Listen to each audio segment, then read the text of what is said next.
talk about here, Sean. So that's why you're here. Listen, we could always use men perspective. Yes, we value it. Absolutely. So the topic of submission came up. So maybe we could start with each of us giving our definition of what submission means. And Sean, why don't you go first? Submission. Well, I just want to say this real quick because I was listening to one of you. I was maybe it was a couple of, I can't remember which episode it was, but I think y'all was talking about submission. And I was like, I just wanted to jump in while I was listening to the podcast. I was like, oh my God, I have so much to say on this, so that's why I had to hit y'all up. But submission, when I looked the word up, because I did a video on it, it is simply means to yield.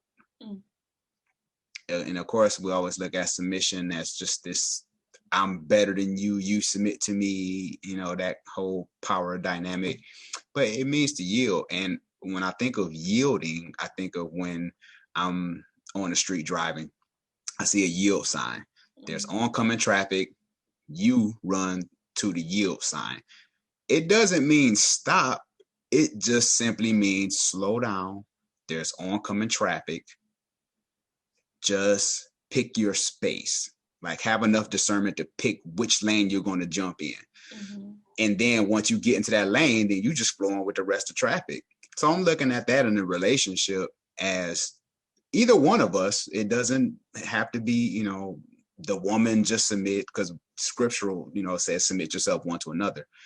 So it can mean just yield, man or woman, and just pick your lane. And then that way we can both flow in healthy traffic once we pass the yield sign. So submission isn't a bad thing.